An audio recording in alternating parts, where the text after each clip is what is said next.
Hello listeners, আপনারা দেখছেন night story. আমি ইমরান আছি আপনাদের সাথে। আজকে আপনাদের মাঝে এমন একটি ভয়ঙ্কর সত্য ঘটনা নিয়ে হাজির হয়েছি যা আপনাদের অনেক আনন্দ দেবে। আজকে আমার জীবনে ঘটে যাওয়া একটি ভয়ঙ্কর রাতের কথা বলবো। তখন গরমকাল চলছে, মামাতো ভাই খুলনাতে থাকে। ভাবি প্রায় ফোনে একেবারে কান ঝালাপালা করে ফেলে খুলনা আসার জন্য। পড়াশোনা চলাকালীন অনার্সে একসাথে আমরা ঢাকা বিশ্ববিদ্যালয় থেকে পাশ করি। মামাতো ভাই অন্য ডিপার্টমেন্টে থাকলেও আমার এই বান্ধবীটার সাথে চুটিয়ে প্রেম করেছে 4 বছর পরে, ফলশ্রুতিতে বিয়ে। এখন চাকরির সুবাদে দুজনেই খুলনাতে। অবশ্য আমি এখনো বিয়ে করিনি, তবে অতি শীঘ্রই হয়তো ফান্দে পড়তে হবে। মামাতো ভাই আর বান্ধবী ভাবির প্যানপ্যানানির জন্য অফিস থেকে কিছুদিনের ছুটি নিলাম। ফোনে ওদেরকে বললাম আমি আগামীকাল খুলনায় আসছি। যাক, প্ল্যান মতো সব ঠিকঠাক করে গুছিয়ে নিলাম। ভাবলাম রাতে রওনা হব, কারণ একে তো গরমকাল, তার উপর দিনের বেলায় প্রখর রোদ। ড্রাইভারকে ঠিকঠাক ভাবে বলে দিলাম আমি আজ রাতে খুলনা রওনা হচ্ছি। সন্ধ্যার খাবার খাওয়ার পর মা আমাকে যথারীতি সাবধানতার উপদেশ বাণী দিতে লাগলো, সাথে একটা মধুলিও দিল। আমি তো ওটা দেখে অবাক হয়ে গেলাম। মা, তুমি না সে আগের মতোই রয়ে গেছো। এইসব তাবিজ কবজকে কি এখনো কেউ বিশ্বাস করে? মায়ের সোজা জবাব, কেউ না বিশ্বাস করুক, আমি করি। তুই এটা সাথে করে খুলনা নিয়ে যাবি। কি করা আর, যথারীতি মায়ের হুকুম মেনে আমি আমার ড্রাইভার কাদের গাড়িতে গিয়ে উঠলাম। গাড়িতে রাত 9টার মতো বাজে। ঢাকা শহরের কোলাহল থেকে বেশ খানিকটা দূরে চলে এসেছি। এমনিতেই ভরা পূর্ণিমার রাত, তার উপর এই লং ড্রাইভ বেশ রোমান্টিক করে দিচ্ছে বটে। ড্রাইভারের পাশের সিটে আমি বসে। পুরো গাড়িতে আমি আর ড্রাইভার, কাদের ছাড়া আর কেউ নেই। মাঝে মাঝে কাদেরের সাথে কথা হচ্ছে আমার। 100 থেকে 120 বেগে ছুটছে আমাদের গাড়ি। কাদের কিছুক্ষণ পর একটি গানের সিডি বের করে বাজাতে লাগলো। এমনই সময় ফোনটা বেজে উঠলো। ছোট আপু ফোন করেছে। হ্যালো জুথি ভাইয়া, তোরা কত দূর এখন? একা যেতে কোনো সমস্যা হচ্ছে না তো? আমার জবাব, আরে না, টেনশন করিস না, পৌঁছে ফোন দেব। আর বাবাকে একটু বুঝিয়ে বলিস। ফোনটা রেখে দিলাম। ফোনটা রাখতে রাখতেই জীবন নিয়ে কেমন যেন বিচিত্র অনুভব হতে লাগলো। ছুটে চলা জীবনের গাড়ির শব্দে নচিকেতার গানটার মতো মনে হতে লাগলো। রাতের বেলা যায় যায় ডাক দিয়ে যায়, চোখের পাতায় যেন কত কিছু ভেসে উঠেছে। শো শো করে ছুটে চলেছে গাড়ি, আর জ্যোৎস্না ছড়াচ্ছে চাঁদ। রাত 11টার মতো বাজতেই কাদের বলে উঠলো, স্যার আমরা এখন ফেরি পার হব। টাকা পয়সার হিসাব চুকিয়ে দিয়েছি কিছুক্ষণের মধ্যেই। আমরা ফেরিতে উঠলাম। কিছু সময় পরে ফেরিটা গাড়িতে পড়লে আস্তে আস্তে টার্ন করলো। তারপর এক সময় মাঝ নদীতে জ্যোৎস্না ভরা চাঁদনি রাতে এই নদীর পানি যেন অপরূপ রূপে শোভা ছড়াচ্ছিল। কাদের বলল, দেখছেন কত সুন্দর লাগছে চাঁদ আর নদীর পানির ঢেউগুলোকে। আমরা ফেরি পার হয়ে গেছি। আবার হাইওয়েতে ছুটতে শুরু করেছে আমাদের গাড়ি। কিছু দূর পর পর একটি দুটি গাড়ির হেডলাইট দেখা যায়। আমার চোখটা কেমন অবশ লাগছে। গাড়ির ছিটেই হেলান দিলাম।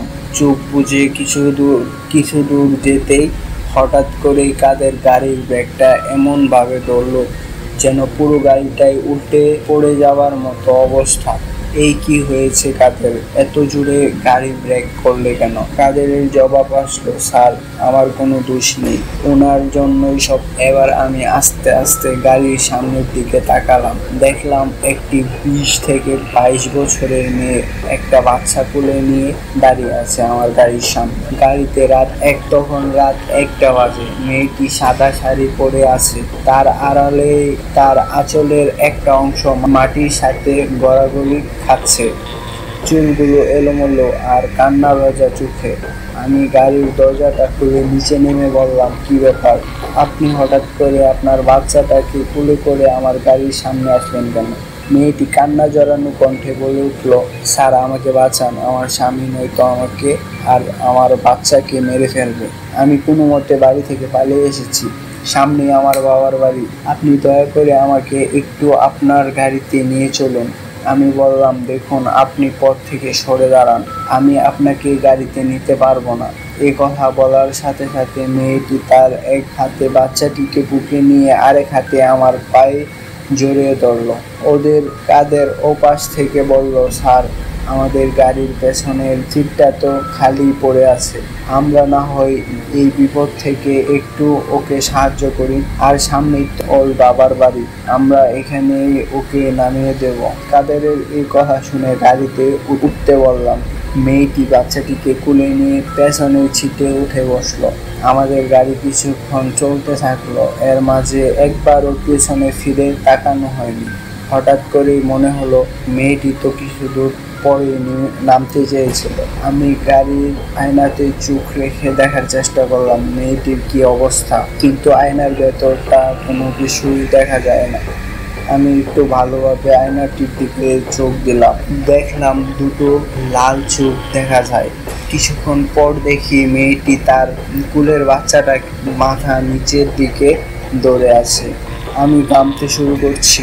এবার দেখি মেয়েটির বাচ্চাটির দুটি হাত দিয়ে ধরে টেনে ছিঁড়তে লাগলো। মেয়েটির লাল চোখ আর অদ্ভুত চাহনি কি যে ভয়ঙ্কর, বলে বোঝানো যাবে না। কাদের তার আপন মনে ড্রাইভ করে চলছে। ও কি ভয়ঙ্কর! বাচ্চাটির মাথার দিকটার মুখের মাংসগুলো খেতে শুরু করেছে। মেয়েটি মুখে রক্তের লালা ঝরছে। আমি যে আয়নাতে এটি দেখছি, মেয়েটি এখনো সেটি খেয়াল করেনি। ভাবতে থাকলাম, কাদের যদি এখন এই দৃশ্য দেখে তাহলে একটা অঘটন ঘটে যাবে। আমি কি করব ভেবে পাচ্ছিলাম না। এবার আমি আয়নার দিকে তাকাই। হঠাৎ করে আয়নাটির ভেতরে তার লাল চোখে চোখ পড়ে যায়। বীভৎস রক্তের লালা ঝরানো চেহারা দিয়ে সে আমার দিকে তাকায়। পুরুষ কণ্ঠে ভেসে ওঠে, পেছনে তাকাবি না। কিছুক্ষণ পর মেয়েটি বাতাসে মিলিয়ে যায়। হ্যালো লিসেনার্স, আপনারা দেখছেন নাইট স্টোরি। আমি ইমরান আছি আপনাদের সাথে। আজকে আপনাদের মাঝে এমন একটি ভয়ঙ্কর ঘটনা নিয়ে হাজির হয়েছি। দুদিন আগে বাড়ি কিনেছিলেন আগারনাথ বাবু, তার মধ্যেই ঘটতে শুরু করলো অস্বাভাবিক সব ঘটনা। চিন্তিত হয়ে পড়লেন আগারনাথ বাবু। এত রাতে ছাদ থেকে কার কান্নার আওয়াজ পাওয়া যায়, কেই বা ছাদের টিনে লাফালাফি করে, কেই বা মধ্যরাতে বিকট শব্দে চিৎকার করে। এইসব বড়ই ভাবাচ্ছে আগারনাথ বাবুকে। এই তো সেদিন খাবার টেবিলে বসে খেতে খেতে পরিবারের সঙ্গে গল্প করছিলেন তিনি। হঠাৎ ছাদ থেকে কার কান্নার আওয়াজ শোনা যেতে লাগলো। অবাক হয়ে গেলেন সবাই। কৌতূহলী আগারনাথ বাবু ছাদে গিয়ে দেখলেন কেউ নেই, ছাদ একেবারেই খালি। পরদিন ঘটলো ঠিক একই রকম ঘটনা। ছাদে লাফালাফি শুরু হতেই আগারনাথ বাবু ছাদে গিয়ে দেখেন কেউ নেই। সবাই ভেবে নিল যে কোনো কাক এসে ছাদের টিনে লাফালাফি করে উড়ে চলে যায়, কিন্তু কাক এসে লাফালাফি করলে এত বড় আওয়াজ হওয়ার কথা না। তবে লাফালাফি করার আওয়াজটা অনেক বড়, কান একেবারে ঝালাপালা করে দেয়। কিন্তু সবাই ব্যাপারটি নিয়ে ভালো মতো মাথা ঘামায়নি, যার ফলে আজ রাতেই ঘটে যায় মস্ত বড় এক ঘটনা। মধ্যরাত, সবাই ঘুমাচ্ছিল, যে যার রুমে একা একা করে ঘুমাচ্ছিল। আগারনাথ বাবুর একমাত্র ছেলে 15 বছর বয়সী আরুণ। কিছুক্ষণ পরেই শুরু হলো লাফালাফির আওয়াজ। জেগে উঠল আরুণ, বুঝতে পারলো আওয়াজটা কোথা থেকে আসছে। একটু ভয় ভয় লাগতে লাগলো তার। সে কৌতূহল থামাতে না পেরে ছাদে উঠল আরুণ। ছাদে গুটগুটে অন্ধকার, চারদিকে চাঁদের ঝাপসা আলোয় কিছু স্পষ্ট দেখা যাচ্ছে না। এদিক ওদিক চোখ বোলালো আরুণ। হঠাৎ দেখলো ছাদের রেলিংয়ের উপর দাঁড়িয়ে আছে এক মেয়ে, লাল শাড়ি পরা, তার সমবয়সী হবে। মেয়েটি পায়ের দিকে তাকাতেই চমকে উঠল আরুণ। মেয়েটি রেলিংয়ের উপর দাঁড়িয়ে আছে, তার পায়ের 2 আঙ্গুলের উপর ভর করে, যে কোনো সময় পড়ে যেতে পারে। আরুণ জিজ্ঞেস করলো, কে তুমি, এখানে কেন? কোনো উত্তর এলো না। আবার প্রশ্ন করলো আরুণ, কে তুমি? আবারও কোনো উত্তর এলো না। তবে এবার মেয়েটি ঘুরে তাকালো। আরুণ তাকে দেখে অবাক হয়ে গেল। এ কেমন চেহারা, পুরো রক্ত মাখা, বিকৃত হয়ে আছে। হঠাৎ আরুণের সামনে চলে এলো মেয়েটি, গলা টিপে ধরলো আরুণকে। শ্বাস নিতে পারছিল না আরুণ, মাথা ঘুরছে। হঠাৎ মেয়েটি শূন্যে তুলে আরুণকে আছাড় মারলো। ছাদের রেলিংয়ে গিয়ে এসে আবারও আরুণের গলা টিপে ধরলো। সারা শরীর থেকে রক্ত ঝরে পড়ছে তার। সে নিজেকে ছাড়িয়ে নেওয়ার সর্বাত্মক চেষ্টা করছে, কিন্তু পারছে না। কিছুক্ষণ ধস্তাধস্তি হলো তাদের মাঝে। এক পর্যায়ে মারা গেল আরুণ। পরদিন সবাই ছাদে উঠে দেখে আরুণের লাশ পড়ে আছে। সবাই অবাক হয়ে গেলেন এবং কান্নায় ভেঙে পড়লেন। সেই দিন আশেপাশে প্রতিবেশীদের কাছে জানা যায় 2 বছর আগে এই বাড়িতে নাকি এক পরিবার থাকতো। তাদের নাকি ছোট একটি মেয়ে ছিল। তার সবচেয়ে প্রিয় ছিল লাল শাড়ি। সব সময় সে লাল শাড়ি পরে থাকতো। একদিন লাল শাড়ি পরে নাকি সে ছাদে লাফালাফি করতেছিল। হঠাৎ ছাদ থেকে পড়ে মারা গেল সে। অকালে মৃত্যুতে ওই মেয়েটির আত্মা নাকি এখনো ওই বাড়িতে ঘুরে বেড়ায়। সবকিছু জেনে আগারনাথ বাবু বুঝতে পারলো এই বাড়িটিতে তারা আর থাকতে পারবে না। ওই ছোট্ট আত্মাটি তাদের শান্তি দিবে না।